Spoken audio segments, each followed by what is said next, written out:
Christmas has come and gone, and during this period we saw a lot of overconsumerism, especially on TikTok.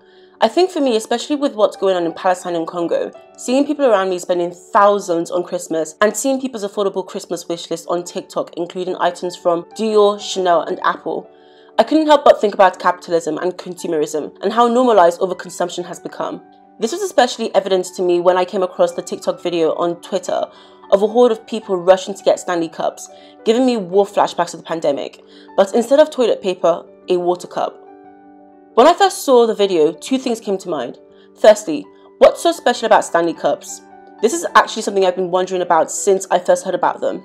What on earth would possess people enough that not only are they willing to spend £45 on a cup, but they're willing to spend £45 on the same cup in different colours?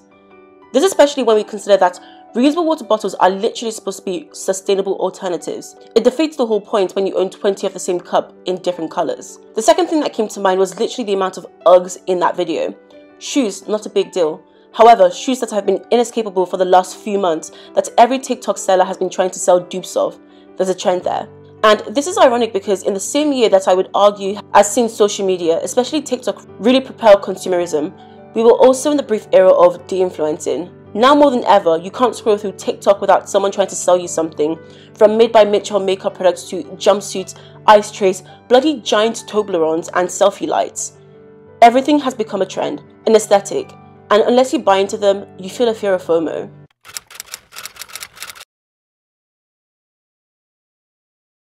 According to CNN, de-influencing is defined as a social media trend that discourages consumers from buying certain products that the influencer has found to be indulgent, ineffective, or not worth the money.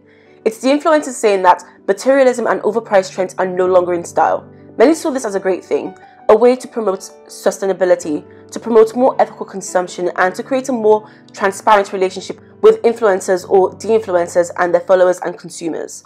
However, the irony is that although de-influencing might have started from a place to promote less consumption, it's just created a new form of influencing. As someone who spends time on TikTok, de-influencing videos that I've come across always go by these de-influencers telling their followers to buy this cheaper, better alternative to the more expensive, trendy version. And sometimes these alternative products might be a better quality and better value than the trendy, viral version. However, it's still influencing. Telling your followers to buy a specific product is influencing. It defeats the purpose of de-influencing, which should be telling people not to buy a product they don't need. And a lot of the time, some of these de-influencers are being paid to promote these alternative products. So what makes them different to influencers? On TikTok, you'll find tons of creators being paid to promote dupes of the Ugg slippers. They're inescapable at this point. Yes, they're cheaper than buying the Ugg slippers, but is it something people actually need? Or are they just buying them to follow the hype? Because not only are there alternative good quality inexpensive slippers you can buy that aren't dupes, but you probably already have slippers at home right now waiting for you to wear them. What about those Crocs that you bought as part of a trend that you haven't worn in a year? What's more infuriating is when I see influencers who influence their followers to buy the Ugg slippers as well as the dupes because they can't imagine wearing something so expensive out of the house. This is a level of consumerism that's unhealthy. Even the people who are ethical and are supposedly transparent with us are selling us things we don't need. Stanley cups, they might be great, they might even be worth the price. I doubt it, but I don't have it, so I can't say they're not. However, how many sustainable water bottles are going to go viral before people start realizing they're neither being sustainable and that they're just wasting money? Some of these bottles might have subtle differences and quirks. However, ultimately, they only have one job, which is to hold people's water while helping them consume more water sustainably. And people might try to say that the hate against Stanley Cup is just society yet again hating things that women enjoy, and that would be valid in other situations. For example, Twilight faced a ridiculous amount of hate over a movie about vampires whose fan base were predominantly teenage girls. However, the critique on Stanley Cups has very little to do with who has them and more to do with what they promote: overconsumption. We're seeing kids literally crying in hysterics after getting a Stanley Cup for Christmas. It starts going from a child getting something they want into a child getting something that everyone else has. There's literally a video of a woman documenting her time queuing outside of Target to get a Stanley Cup. This is crazy. I always say crazy people that go and share. I told her, I'm like, Oh, okay. Yeah, I know we're crazy.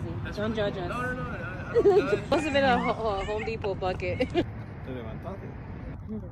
She didn't know that you were coming? They're probably like, this fool's outside waiting. Wait, I'm not liking this. But it doesn't look like that many. It's like at least 30 to 40, like they said. 30 to 40.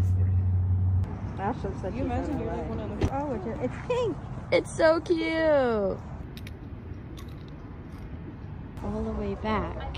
What? Yeah. This one. No, Ash almost sent this to me. She got it.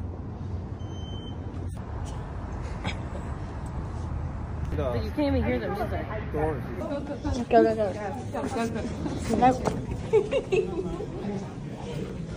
Single file. We got this.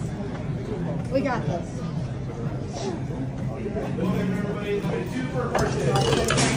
Mom, you got two? Yeah.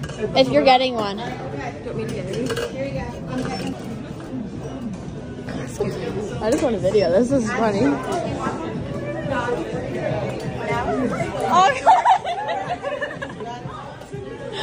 From this video, I think it's significant to mention how a lot of people have forsaken boycotting companies such as Starbucks because they want a Stanley X Starbucks cup.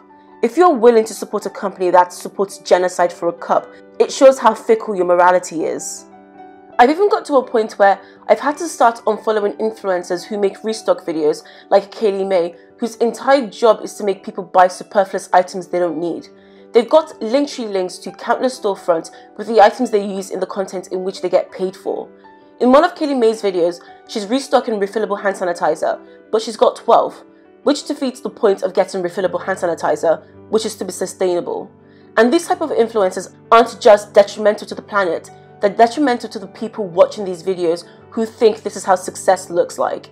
Because the reality is that it takes a lot of money to maintain doing regular restocks like these, but it also takes a lot of time which isn't afforded to the non-wealthy.